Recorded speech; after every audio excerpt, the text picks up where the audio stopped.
are again. You're sitting at home on your seat of choice, whether it's your bed, a chair, maybe a stool, a bench, maybe your turlet, as I like to call it, maybe an ottoman, maybe you're standing with your computer or preferred mobile device on your kitchen counter as you prepare a late dinner or perhaps even a late night snack. All of that could be true, or it might not be true. What is true is that it is Friday. Welcome to the weekend, the 26th of March, 2021. I am James. You are you. We are here for the week-ending episode of what? Well, it's the week-ending episode of At Home with James. And where are we? Well, we are on Twitch, my favorite website in the whole wide world. Thank you so much for spending your Friday with me. I appreciate it. We appreciate you. First things first, notice that there's not a lot of activity in the chat tonight. Remember, we'd come together, we'd have ourselves a little AMA. For the uninformed, AMA, of course, meaning ask me anything. Me, of course, meaning James. Be nice and lively. There'd be questions. Hey, James, what's your favorite taco topping? Hey, James, plans for the weekend? James, are you wearing underwear? And we'd have ourselves a great time. Today, I asked people, how's it going? Nobody answers. Now we've got a little bit of conversation in the chat going on. And when I say little bit, that is an overstatement. Maybe it's my fault. Maybe people know this guy, he barely pays attention to us. He only pays attention to his guests. Is that wrong of me? That I would dare spend my time and focus on the guests that are donating their time? Because I'll tell you this much, they're not getting paid to be on this show. The techs don't even get paid to work for this show. I don't get paid to run this show. So you, me, the techs, we're all in the same place. Underfunded, underpaid. But I assure you that as a viewer of this show, you are not underappreciated. Now, other people would say appreciated. I like to go classy and say appreciated. I overappreciate you. And now I see the chats. It's bumping. It's like we're at Rouge or Tokyo or Picnic Electronique. It's starting to pop off. And I think I know why. It's because I engaged with the chat. People they're sitting there, they're watching, they're having a good time, I think. Maybe they're not. Maybe it's because of me. Maybe people aren't having a good time. Maybe it's because of me. Is it my tone? Probably. I'm big enough to admit that. I'm an average-sized man. Height-wise, weight-wise, I probably come in at the... How can I word this? In terms of height, averaged heighted man at age 33. My weight, I probably clock in at about the average weight of the common 15-year-old. But I think I'm bringing the mood down. That's the first time I've ever admitted this on this show. Over 200 episodes. This is 222. And I'm here to admit it. I'm bringing it down. And I'll tell you why, because I know why. I thought long and hard about this. I've been sitting on my bony behind all day after a week of just unbelievable weather. It's been great. But I think not only is the mood brought down, but I've been brought down because let's face it, we had ourselves a real rainy day. You know, spring finally sprung. We had a long winter, trapped, sitting in our homes, not wanting to get out of bed. Hell, the best friend we had over the past few months was our comforter. We ain't cleaning that thing. Then flowers start to bud, the wind starts to get a little crispy, the rain stops, the snow melts. And we know that there's hope in the air until you get a day like this. After you've been teased and tickled all week long. Walks along the canal, sitting on benches, looking at dogs. Hey, maybe you're the type of pervert that likes to peer at people as they jog by. I'm not going to judge. And we got used to it, didn't we? I know I did. And then we get a day like today where the rain soaks and drenches all of our hopes and dreams. And you got nothing left to do but go home, sit around and think about your taxes and how they got to get filed. And then you remember you got to book a show. You got to be entertaining. Anyways, speaking of tonight's show, we've got, in a couple moments, Ian Astorquiza is going to be here. We've also got Sarah Deshaies, who's coming back. And I don't know what they're going to talk about because tonight is Guest's Choice Night. Now, we did this for the first time about a year ago in the old Instagram days, and we're bringing it back. We are bringing it back. It's a Flashback Friday, so let's begin. I'm not going to waste any more time. I'm going to ramp up my energy because our first guest deserves that. He's an improviser. He's got great hair, fantastic beard. This is one of the most handsome guests in At Home history. Let's welcome Ian Astorquiza to the show. Ian, how's it going? Going well, James. How are you? Happy You know to be what? at home. You know what? I'm trying to put myself on the roller coaster that brings me up a couple notches as the rest of the evening unfolds. I'm happy to see you, and that's put my mood in the type of place I want it to be in. Well, thanks. It's funny that you mentioned my beard, James. I'm actually, I think tomorrow morning it's going away. You're getting rid of it. You're giving it the old heave-ho. I'm giving it the old skedaddle, yeah. Now, is there a reason for that? You're just tired of the upkeep, or you're looking to change things up, as the kids say? Well, today actually was the first day in a while where my beard was handy. Mm-hmm. It was cold and gray and rainy, and it's nice to have a little extra something. Don't even get me started on today. I won't. But I mean, a couple of days ago, that first, 18-degree afternoon that we had, I think it was like a week ago or something. I was working at home all day, and my place is actually quite cool and quite dark most of the time. I don't get too much sun. So I finally stepped out at like 5 p.m. into the sunlight, and I instantly needed a glass of water. Okay. Because it's just too much hair. Yeah. And we're starting to get to that season where something has to give. So, well, it's also from one bearded boy to another. It can get a little tricky under the COVID masks. Yeah, I have new COVID masks which are roomier. Oh, you got the roomy model? I got the extra large size. Now, do you have it with you? Sure. Do you want it? It doesn't look very cool, but yeah, I would like to see you model it. This is the first time we've got a guest modeling an extra large COVID mask. This also appears to be some type of pornographic casting couch scene you got yourself. I was about to say I feel a little less comfortable with Dimitri involved in this, but oh, don't worry about him. He's well tenured. He'll do whatever he can to make you feel comfortable. All right. Well, this is the original. Okay, yeah. So the original kind of pulls my ears a little back. Oh, yeah. And then this baby. Yeah, you've upgraded. This is the SUV of COVID masks. Holy shit. Yeah, you're about to do some camo work in Operation Desert Storm. I'm about to go, pretty much, yeah. This is good for guerrilla warfare or for, just walk into the supermarket.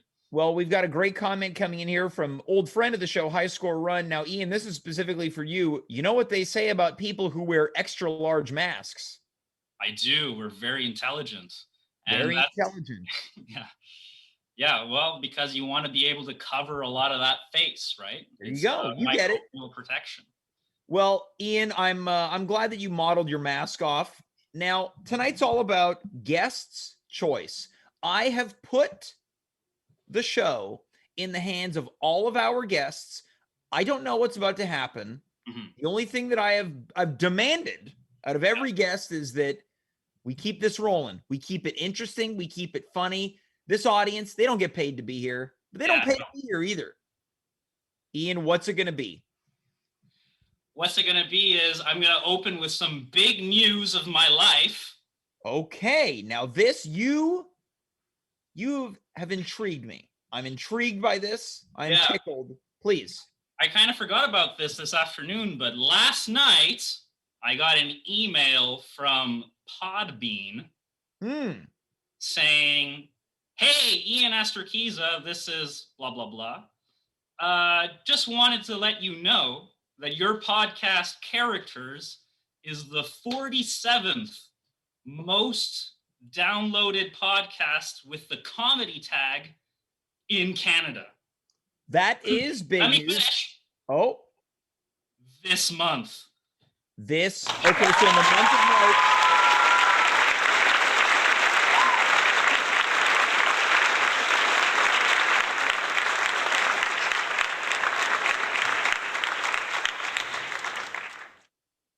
That was very long, but I wasn't expecting that audio clip. It went from being complimentary to patronizing.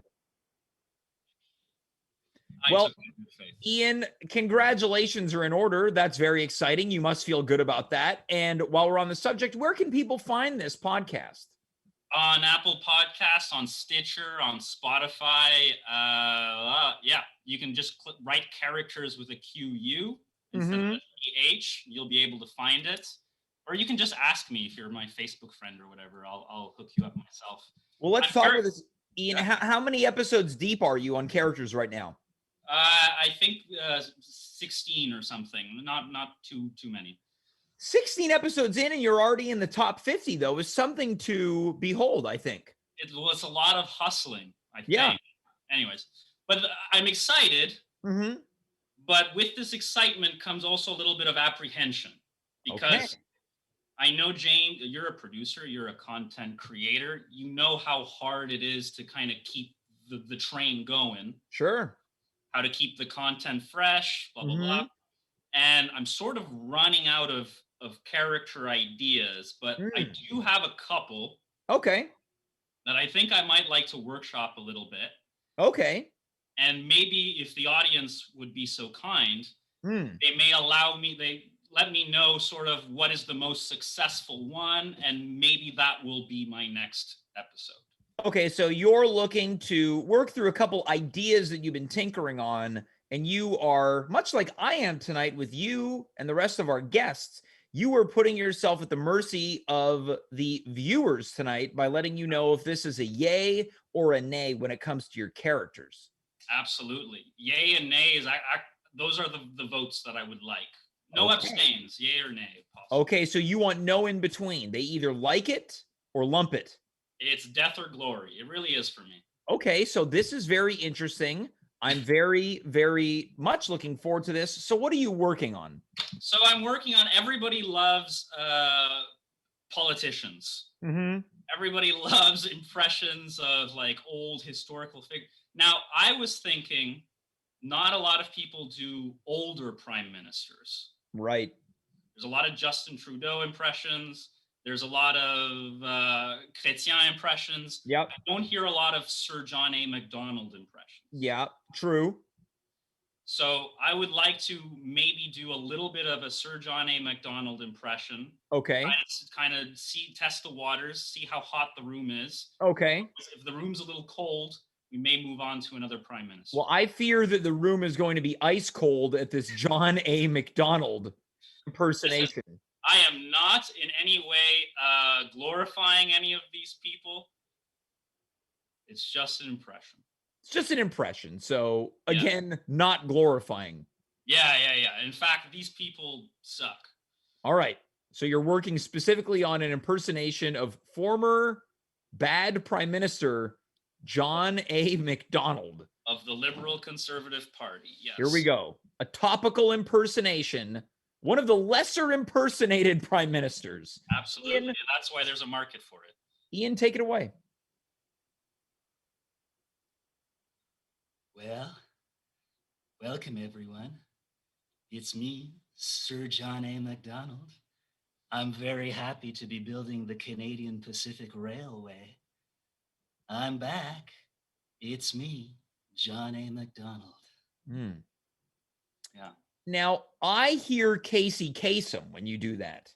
Do you? I hear a bit of Casey Kasem. I'm wondering if you just do Casey Kasem and say that you're John A. MacDonald. I could take this maybe back to the comedy workbench. Because think about this. Yeah. No one really knows what John A. MacDonald sounds like. So what if you were to just take an already popularized impersonation, just say, no, I'm not doing Casey. I'm doing my John A. MacDonald. I think if I were to do Casey Kasem, it would be hard to do all the Louis Riel bits that I have. Okay, fair enough. Fair enough. But you know, maybe that's not what the audience wants. Well, we've got some reviews coming in from the chat, courtesy of Thomas Barnwell. He writes, "That sounds like me." Courtesy of JJ Jamie. 2, we've got wrong accent, I think, and once again from Thomas Barnwell or Reagan. So sounds like you might be doing a Ronald Reagan impersonation, or what I think would be a softer Casey Kasem. Well, I'm getting the feeling that this is maybe not it. Might be a nay. Might be a nay. What else have you got? Okay, so let's forget about Sir John A. MacDonald. Let's go to Sir Robert Borden. Okay. Now, for those of you in the audience who are maybe unfamiliar, this was the Prime Minister. Yeah, I'm going to go out on a limb and say everyone. This is the First World War Prime Minister. Mm-hmm. Right. So let me do my Sir Robert Borden. Okay, he's getting up for this one in front of the casting couch. Well, Kaiser Wilhelm, I know you Germans think you're really scary with those helmets with the points, but I'll tell you now, I'll send those Canadian soldiers over to northern France and we'll knock you out. It's scary. It's scary. Now, New York, it's Saturday night. Yeah, that one sounds a little bit like George H.W. Bush. No, that I'm trying to do Sir Robert Borden. So in it was the. Oh, I'm familiar. Yeah. So for instance, he might say something like, "Well, we're gonna send our troops over to northwestern France, and I hope you, Great Britain, can provide some munitions and some boots." I think that's pretty good. Yeah, I'm hearing a lot of George H.W. Bush. Well, is anyone from the audience saying anything?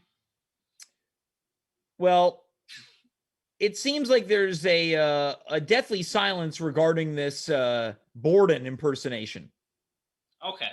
Maybe he's one of the lesser known prime, like really, really lesser known prime. Yeah, I think you're digging deep into the well on these impersonations.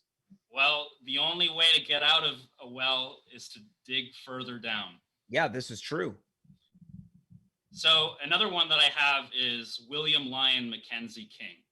Sure. Subject of the award-winning film The 20th Century, featuring a cast of great actors, including myself. Absolutely. So actually, you might be able to provide some input from this. Sure, Maybe, yeah. So you have like one or two cool William Lyon Mackenzie King facts that you could maybe impart? Oh, I don't think I have retained any of my William Lyon Mackenzie King facts.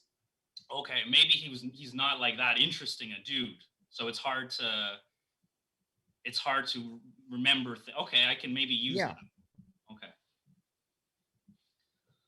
So William Lyon Mackenzie King was the Prime Minister of Canada during World War II.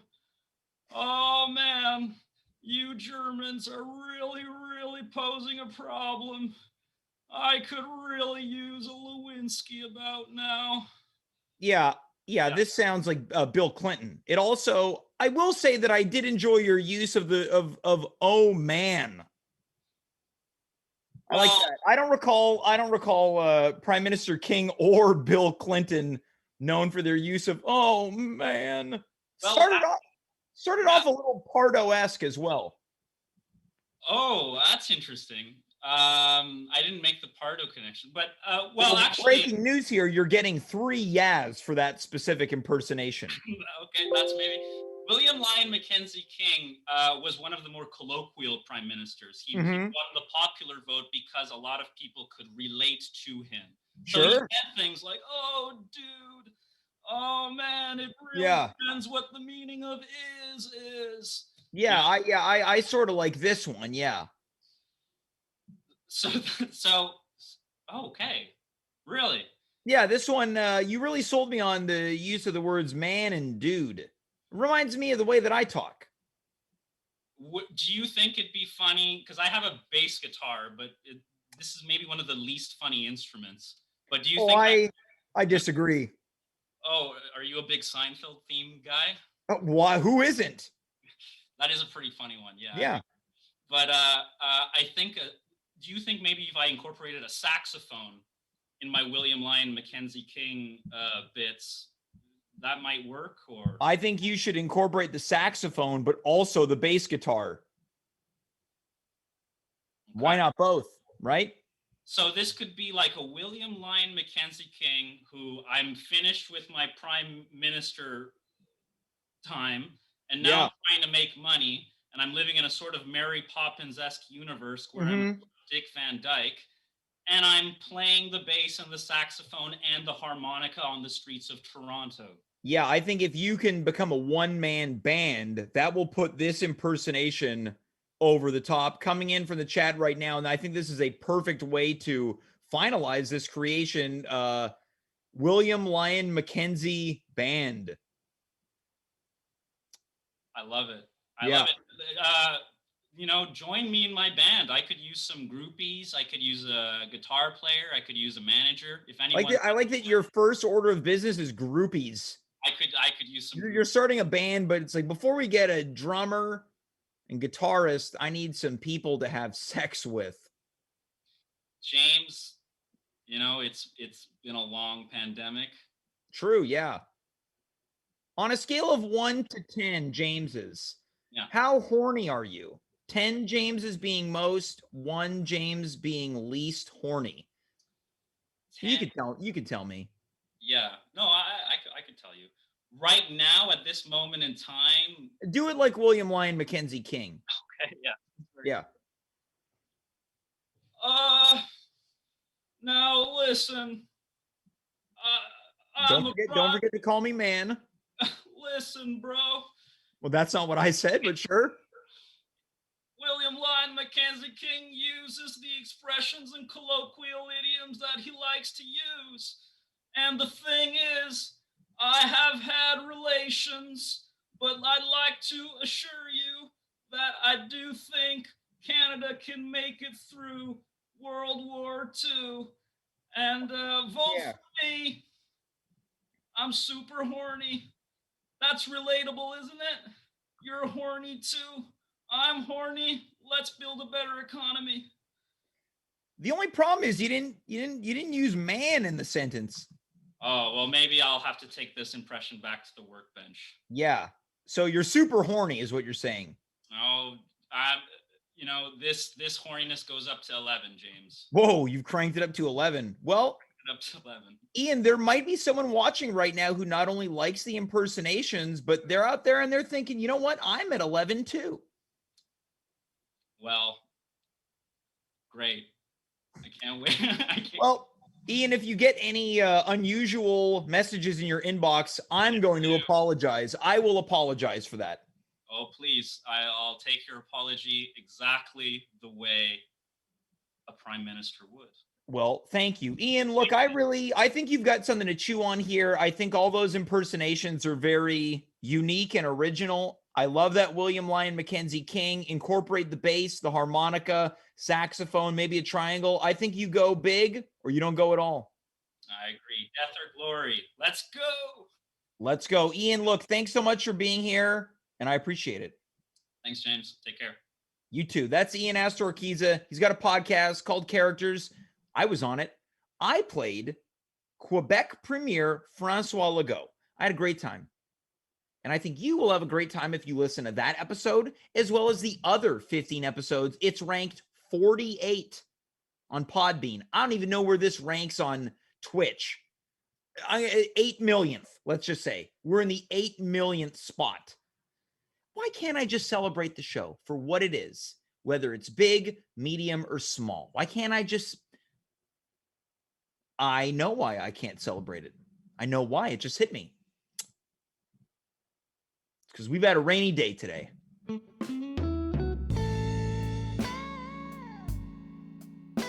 you think about how fun life used to be. Get up. Maybe you walk to the Atwater Market. You get a nice croissant, hot coffee. Sit on a bench at the canal, and you just watch life pass you by. There's no rush, no reason to put the pedal to the metal. But then the rain comes down, and not only does it make you think about what you're missing at the canal, it makes you think about all the other things you're missing. Like how you used to have a job.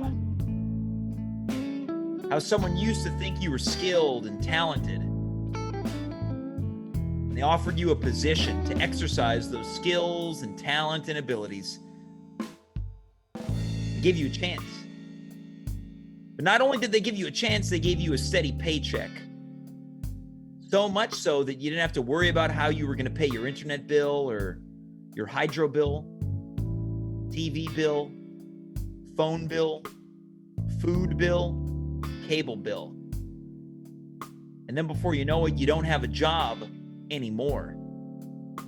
And then when you do go to the market to buy a croissant, you're not sure you can afford it, but you do anyways. And when you take a bite of that croissant, the only thing that you see flashing before your eyes is a shovel digging into the ground. And that vision, it's the manifestation of you digging yourself into a hole of debt. Anyways, we're going to continue on with tonight's show. Our next guest can be heard every Monday, Tuesday, Wednesday, Thursday, and Friday on CJAD 800's Andrew Carter Morning Show. But hold the phone right there. Let's back that ass up for a second. You can also hear her as the host of CKUT's Upstage Thursdays at 6 p.m. It's our old pal, our old friend. It's Sarah Deshaies. Sarah, welcome back to the show. Hi, James. Thank you so much for having me back. Lovely to be here. The pleasure is all mine. It looks like you're having a nice Friday treat. Are you getting cray? We are going to get cray. I don't know. Can you tell what room of my house we're in right now? Looks like we are in the kitchen. It looks like there's a lot of liquor hanging around. Oh, yes, that would be my liquor collection up here. I like that you keep it on display. Yeah, well, just so you know what you have and what you don't have from, when you go to the store. Yeah, I get it. You take inventory before you want to get, as the kids say, lubricated. Exactly. That's what they say, right? That's how they say that? Exactly. I think that's what they are saying. That is right. the modern parlance. Mm-hmm. Yeah. Well, as you leave the frame, welcome back, I'm Sarah. drinking a super girly drink tonight that I found in my fridge. It's Smirnoff Sangria Rosé. Oh, now I don't drink. Now, for people who don't know, I don't indulge in the party animals nectar.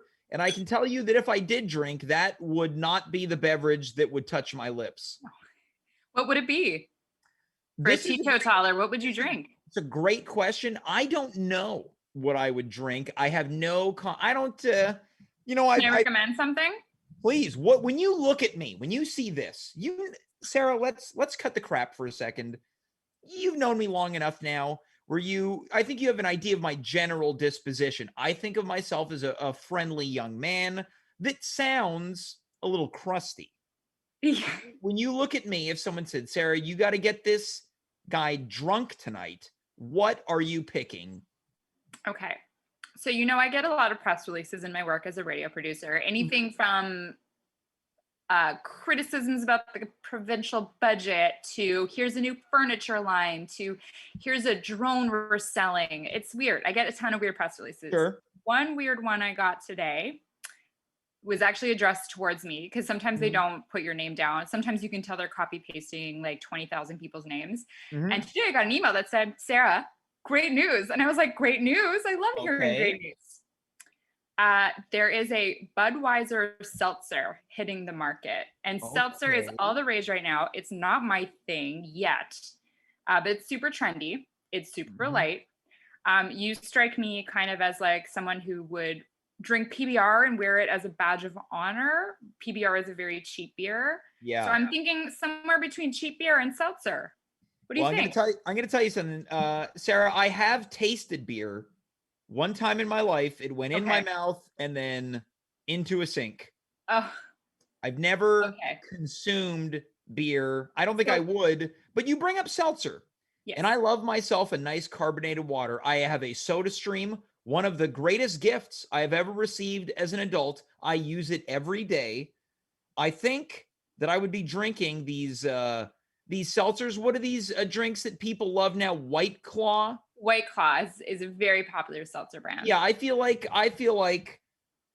White Claw is the drink for the person that likes to get suntanned on the beach. Now, I would take the White Claw and not go to the beach. I'd sit in my bathtub and drink them. Can I cut you off? Because I want to get to my segment. Yeah, please feel free. I really don't mean to be rude. Yeah, this is guest choice. Please feel free. When I woke up from my afternoon nap, because I work really early in the morning, I nap every day. And I woke up to your text, you said, can you come on tonight and think of something? I thought, I just spent 6 days thinking of things to do on the radio. It was really hard work. I told my barista today, I'm tired from the work week. And he was like, join the club. And I was like, no, really, I'm tired of thinking of things and ideas all the time and getting rejected. No, we're not available to talk about how Hudson's Bay thinks they're going to be the next Amazon. No, we're not available to talk about Expedia's top 10, 20 list of the friendliest cities in Canada. No, you can't talk to the finance minister about the new budget. And then I thought, this is fun. James is fun. And I can talk about whatever the heck I want. He can't stop me, but I could stop him. Okay. I wasn't aware that was part of it, but I'm getting a production note that is the case. Okay. So we're in my kitchen. I am wearing an apron. I love food. We've all started cooking so much more because we're at home, right? And I don't know. Do you know what tomorrow is? No. Okay. I'm going to go out on a limb and say Saturday. It's correct. It is Saturday. Yeah. You're right. It is also the start of Passover, which is like the Jewish holiday. I did know this. Yes. It's about slavery and oppression, which is basically every Jewish holiday. And it's also a special dietary holiday. It's kind of a weird thing where you can't eat like bread or pasta, basically all the good things like cake, muffins, like no-go. Complicated reasons. I can explain more of it, but I'm going to launch into a cooking segment because I watch a lot of morning television at work and I take a lot of cooking workshops, and I've always wanted to be the person who like holds ingredients up to the screen. Okay, so can I do that for you? This is exciting. We have never had a cooking segment on this show because I don't know if I could have ever willed anyone to cook past the hours of 6 p.m. I am prepared. Sarah, I'm going to fully immerse myself. I'm going to pretend like I'm the host of the Social or the Talk or Breakfast Canada. Yes. We've got Sarah Deshaies here, and she's going to be preparing us some lovely dishes that you and your family can enjoy this Passover. Sarah, thanks so much for being here. Thank you so much for having me, James. So nice to be here. Thank you. Sarah, I noticed that you seem to be drinking a lot. Yeah, well, bake and drink. That's bake and drink. I saw that in a blog on a website. So when I say that this is something you can make at home, you absolutely can make it at home. It is so super easy. There is boiling hot ingredients involved at some point, but it's the most simple thing ever. It's called chocolate matzah crunch. Okay. So This is not going to work very well. No, we've got what appears to be matzah on a tray that has got some aluminum foil to avoid stickage. Yeah. So you're doing aluminum foil on a pan. I'm using 13 by 8, which is a half sheet pan. And then you're going to do another layer, extra layer. Now, if people wanted to use a smaller, larger pan, could they? You could, but then you have to do the math and adjust the ingredients. So if you're okay, well, if you're not only if you're a kitchen klutz like me, but if you're a math mushhead, forget about it. So you've got a pan and you put down your matzah. You need about 4 pieces. You can break them up if they're already broken, which sometimes happen. By the way, this is what matzah looks like when you see it at the store. You usually have to go to grocery stores that are in more like Jewish predominant neighborhoods, but a lot of big supermarkets do carry them.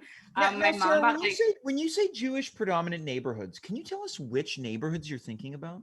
So I'm in Myland, which has a huge Hasidic community. So Lipa's grocery store will have them. Walters on Bernard will have them. Côte St. Luc, Côte des Neiges have a lot of Jewish communities, Jewish groups there. So grocery stores in those areas will have them as well. But not every supermarket will carry them. Now, the thing that I'm sharing this also because this recipe is easily translatable for non-Passover times. I actually make it sometimes outside of Passover because it's so easy. But you can use saltines. Hold on, you're telling me people can make this outside of Passover? Yeah. Sometimes I eat matzah when it's not Passover. Wow. It's controversial. Some people hate it, but the fun thing is that it's like a great challenge during this holiday because you can't use the regular flour. You can't use a lot of the things you would normally do. So you have to get creative. So you can I'm going to be making a tiramisu with matzah tomorrow instead of ladyfingers. I made a lasagna last year. Tiramisu is Italian.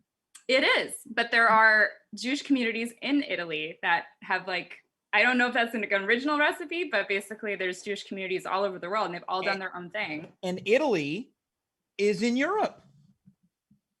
Yes. So we're going to make, once we've put our matzah down here, we're going to make a caramel, okay? So you're taking super easy proportions here. A cup of brown sugar and a cup of butter. So a lot of butter. It's on sale at Maxi this week. I'm super excited. My boyfriend bought me 4 sticks because I said, if you want chocolate matzah crunch, you got to get me butter on sale. Now, find yourself a man that buys you butter. Yeah, exactly.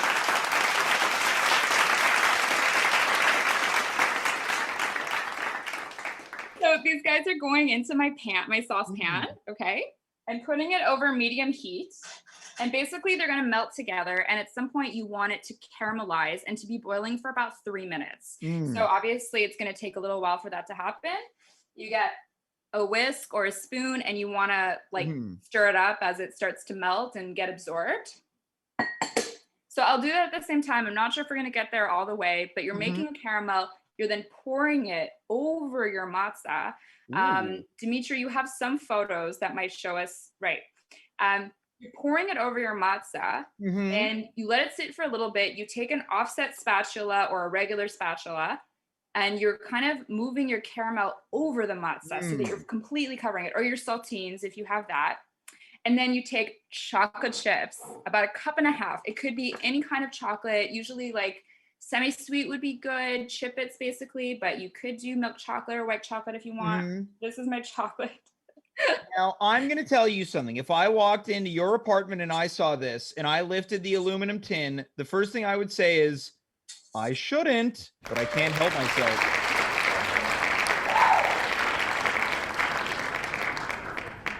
Wait, I didn't get it. Can you explain that one to me?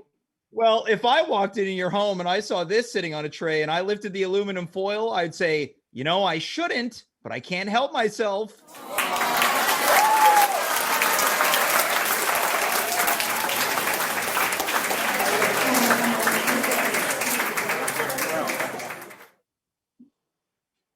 Do you want to know the next step, or? I would love to. So I'm melting my butter and my brown sugar together. I'm making a caramel. Once the caramel is on top of the saltines or the matzah, you then sprinkle it with chocolate chips. You let it sit for a little bit. So the chocolate's going to start to melt. And then you take your spatula again, and then this is so much fun. You spread the chocolate all over the pan. It's delightful. Now, is this something that you can include your kids in? 110%. The caramel is really hot, obviously, but this is something I made with my mom when we were super young. I have so many positive memories for Passover making this. It's like the one thing you get super excited for. Now, what about the people that only have a dad? I mean, you can make it with your dad too. There's no Thank God. There's nothing wrong with that. One of my fondest memories was my Zeta, my grandfather, visiting from Winnipeg during Pesach, during Passover, and he had diabetes. And so everyone knew that ziti and sugar was a thing. But he had an incredible sweet tooth, like insane sweet tooth. And I remember once my parents being out, maybe my grandmother had left too. We were left alone with him. We were just doing our own thing. He kept sneaking back. You keep this in the freezer. He kept sneaking back to the freezer and taking it. And at some point, and as a kid, you don't know. You think you have diabetes. You can't have any sugar. You're going to die, which is obviously not very nuanced, but you're a child. And he was taking it out of the freezer and going, shh, shh, like, don't tell anybody I'm eating all of this sugar. So my butter's pretty much melted. That happened very, very quickly. So you want to watch this so it doesn't burn. I can't really show you too well. Well, okay. I'm not going to pour this over my laptop, but basically it smells like caramel. It smells amazing. But remember, once the butter is melted, you got to let it sit for about 3 minutes where it's bubbling. Okay. Once you got, so fast forward, once you've got the chocolate on top, you spread it out. The really nice thing about this too is that you can get creative. You can take nuts of any kind. You can take cranberries, dried apricots, whatever. You can get, I've even done sprinkles, which is not actually, wasn't amazing, but like you could do that if you wanted to. Now, what if someone wanted to get crazy with it? How could they get crazy? Well, so I'm in an interfaith family. My father is Catholic, but not super observant. But I am obsessed. My mom is Jewish and we were raised Jewish, but I'm obsessed with Easter chocolate. Like it's nobody's business. The Gazette actually paid me one year to do write up a taste test of Easter chocolate commercially available in stores, which is absurd that I was able to pull that off as a freelance piece. And I've made chocolate matzah with like eggies. I'm like obsessed with mini eggs. And I once did that. And I was like, because Easter and Passover happen at the same time. They're both holidays about renewal. They both feature eggs to a certain degree. They both have a lot of symbolism. They're about renewal and it comes at springtime. So I made an Easter matzah crunch once. Okay, so a mashup. Yeah, 2 holiday mashups. Now, what's the estimated time on completion of this delicious treat? It goes real fast. I'd say assembly is like about 5 minutes or so. You got to let this caramel bubble for about 3. And then you're setting your oven to 350. So you want to preheat before you start all of this, just so your oven is ready. And then you're baking for about 12 to 15 minutes. Okay. And once you take that out of the oven, it's going to be bubbling. It's going to be kind of dark a little bit. Don't want to burn it. You let that sit for a little bit. That's when you do your chocolate layer. Okay. And you can do whatever else you want on top. You got to make sure that there's a layer of chocolate. And usually what you can do is then score it once it's cooled off a little bit, or you can just put it straight into the freezer, whatever you like. Yeah. Now I understand that you've actually got some of the finished product ready to show us. Yeah. So these are images I sent to Dimitri of a recipe that I usually refer to from Smitten Kitchen, which is Deb Perelman, amazing food writer and chef. Oh, wait, so these are your images? These are not my images. I apologize. It's the recipe that I always use as a reference. And then you mentioned who's this from? Deb Corman? Deb Perelman, Perelman. And her website is called Smitten Kitchen.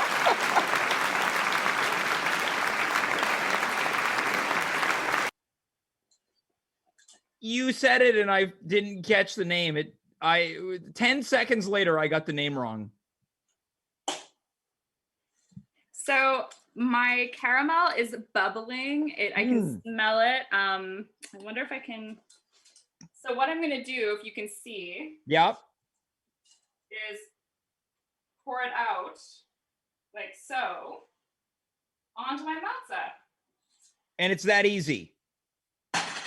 It's that easy.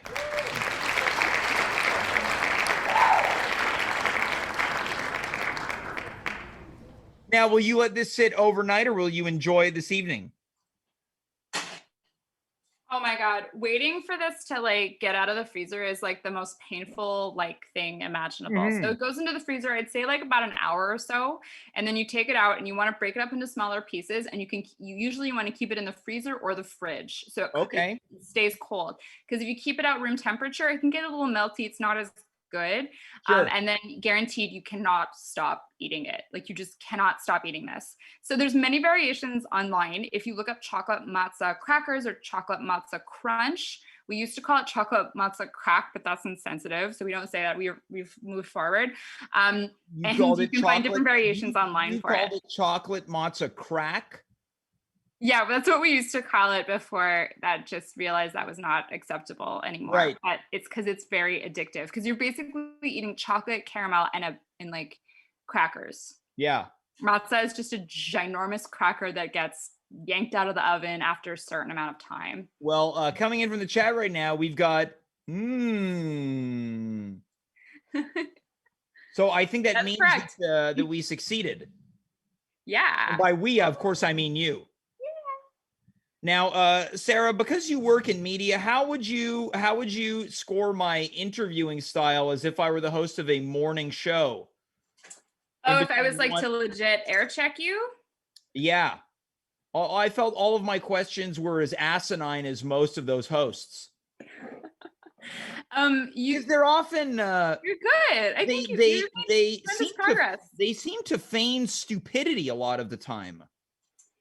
So when you're hosting and you're doing something like a morning show or a news thing, you always have to think that everybody is kind of coming from a base level. Right. If you're writing or talking from the perspective of like a more, I don't know, like a very serious kind of show or something like that, you can kind of skip a lot of basic things. Right. You have to realize, and I don't mean this badly, but a lot of people consuming media might be listening with half an ear. Right. Or they're very young, or they don't know something. Yeah. And what you always want to do when you're doing mass media or general conversation stuff, to bring everyone up to the same level, not to dumb things down, but to kind of make sure everyone's going at the same pace. So you realize if you're doing a cooking segment and someone goes, well, then I take my sea salt and not my table salt. And then that's when they jump in and they say, now when you say sea salt, what's the difference? Exactly. All right. So now I know, which is what my assumption was, but I sometimes think the viewer doesn't get enough credit for understanding things. I totally see that. I'm sure there's a lot of topics where you might be like the expert in something and you're listening and you go, oh, like, I know what that is, or like, that's so obvious. How dare you? But a lot of times, again, you're bringing everybody to the same level. Never assume that people always know what you're talking about or always know the acronyms, especially in broadcast media, because you can't always stop or go back.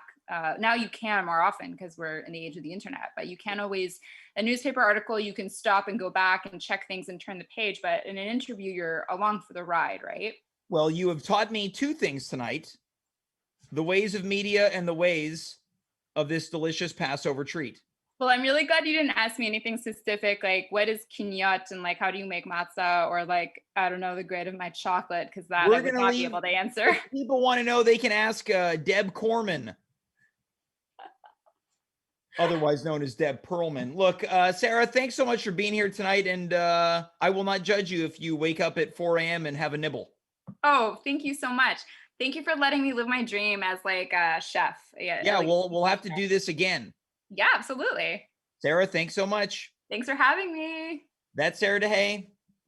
Folks, did you like the social style interviewing skill? I halfway through found myself annoying myself.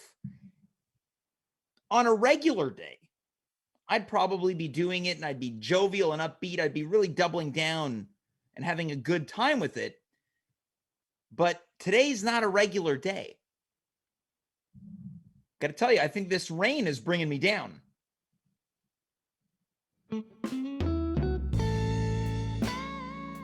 It's Friday. You think about all the fun you've had in your adult life on Fridays. Go out, spend some time with some friends, people that you keep around you, the ones that are close to you, maybe even your family. Sometimes you spend Friday at home, nice and cozy. Maybe you're on the couch. Someone that you care about, someone that cares about you. Share a big bowl of popcorn. Maybe you get into a little bit of a popcorn fight. And that's something that's cute, right? You eat the popcorn. No, I'll eat the popcorn. Then you look at each other and you realize, I don't need to go out. Hang out on a street full of party animals. Wild childs. Wild child. Why would I do that? Why would you do that when everything that you need is right there? Someone you love and someone that loves you. And then you open your eyes and you realize that there ain't nobody there. Nobody there tonight. And it isn't the rain that's dripping down. No, it's tears rolling down your cheek. Tears down my cheek, baby, go out. Because all the rain does is remind you about what you used to have. And what's not there anymore. Anyways, we'll be back this coming Monday. Let's hope the weather is going to be a little bit better. 9 p.m. right here on Twitch. Before we do that, let's welcome our final guest. Now, I'm not certain he's in the booth tonight because we've got, again, another intern working the booth. But let's check in with him because he's supposed to be in the booth. It's Dimitri Kyres. Dimitri, how's it going? Hey, James. Coming in loud and clear. Can you hear me? Yeah, I'm doing... I can hear you. I'm doing well. How are you?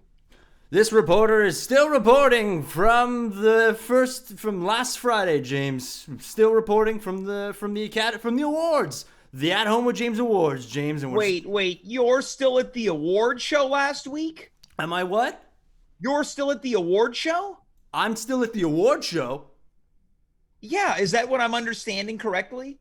James, I am still reporting from the award show. Yes, I have yet to leave from the...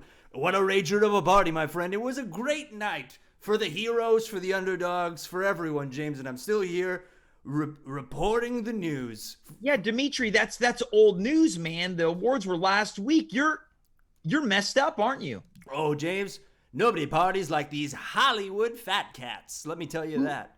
Who's there with you? You're in a bathroom. Oh, yeah, this is the green room, James. Well, admittedly, a lot of people have gone home. Wait, the bathroom is the green room? Well, that's what we've been calling it because we can't find the green room. They won't let us in there anymore because this place becomes a Baptist church for the rest of the week. Well, in the chat right now, we've got, is Dimitri baking too? Dimitri, of course, that's not flour or anything. You're absolutely obliterated.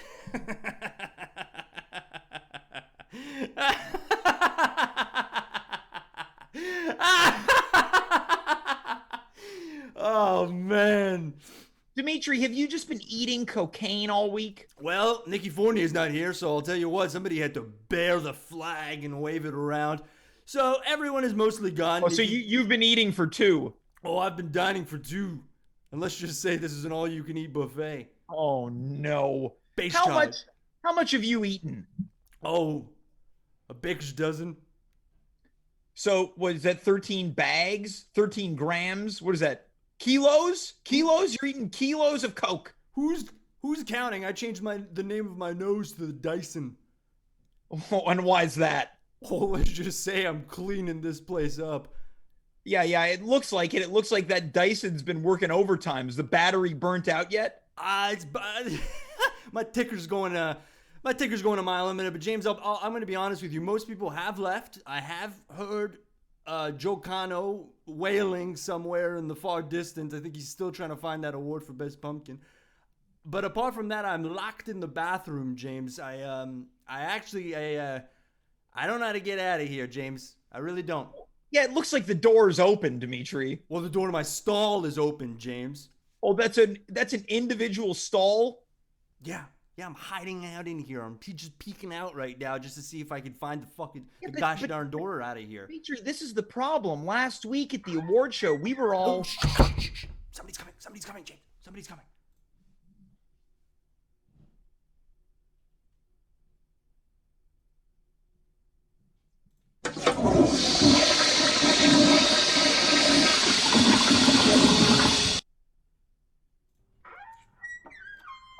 Damn it, I missed them, James. Son of a gun. Yeah, it sounds like whoever that was didn't feel the need to wash their hands. I think they got freaked. Oh, I noticed that. Yeah, they didn't wash their hands. These toilets really, the flush ends abruptly. God dang it. Yeah, these some good toilets. Well, I've been trying to clog them so I can get some kind of fire alarm to start, flood the bathroom, then get the maintenance guy to come find me. But Dimitri, look, everyone was at the show from their home last week. You were the only one who insisted you wanted to be on site, but none of us knew what that was. I'm an on-site reporter, James, and I'm doing a dang good job. I'm still reporting even after a week of the event. Okay, great. Happened. You know what? You still want to report on the awards? Okay, can tell us. Oh, shit, there's somebody else coming. James, this is my chance.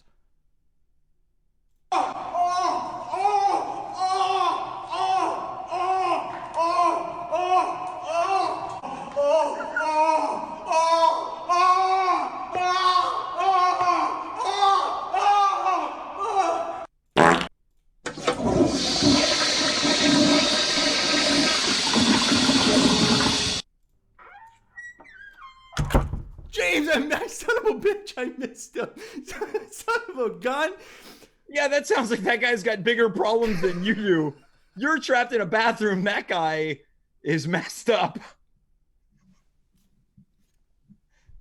Must stink. Yeah, was that a stinker? God damn!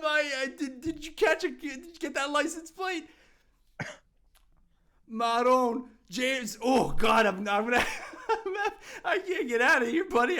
There's people coming in and out of the bathroom. The problem is, why are you waiting to ask for help? They come into the bathroom and you tell me to be quiet when you could say, please help me. Well, I don't want to be the freak who's been listening to people rip ass for the last 7 days in here, and I'm covered in my own sweat and baking flour. Look, Dimitri, the next time someone comes into the bathroom, don't be shy. I think the last thing that you need to worry about is being Shush. This is it.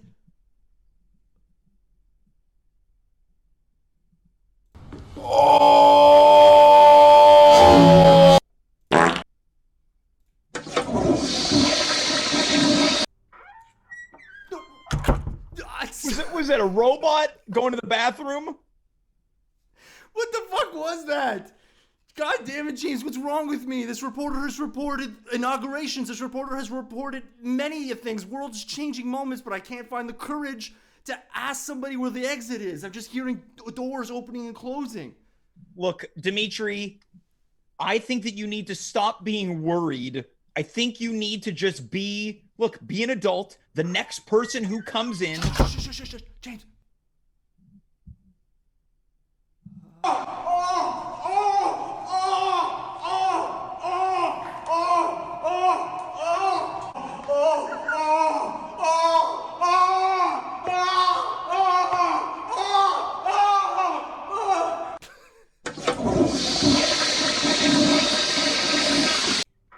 Well, that guy flushed and it didn't sound like anything happened. Must have been a false alarm.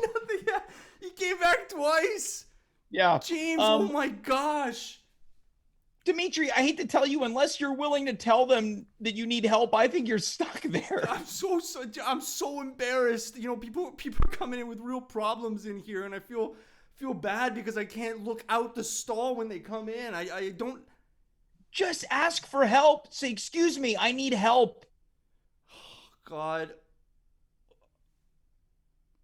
Is that somebody coming? I'm gonna tell him. Oh God. Oh God. Oh God. Oh God. Oh God.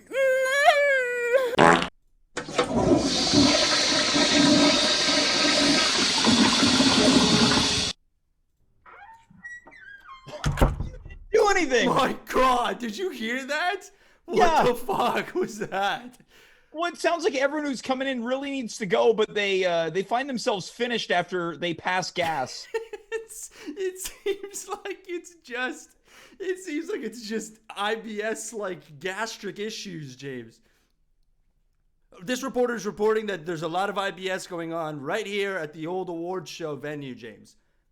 Well, look, Dimitri, it's pretty clear you've found yourself in a bind. What's your plan to get out of here? Because it clearly doesn't involve... Okay. Hello? Yes. Do you know where the... Oh!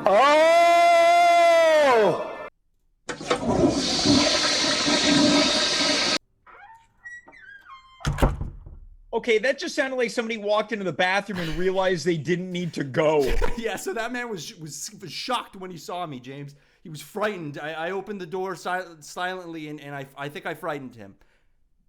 Well, look, Dimitri, I don't know how much more I can help you with this, because...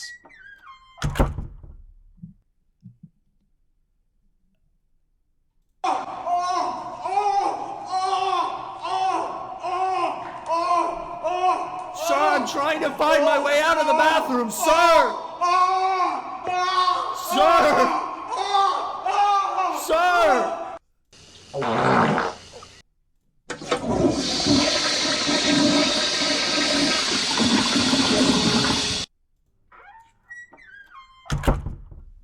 Well, it sounds like that time he was able to make something happen. I'm really proud of him. Honestly, it took him 3 tries to finally pass that one, but this reporter is reporting that he did it.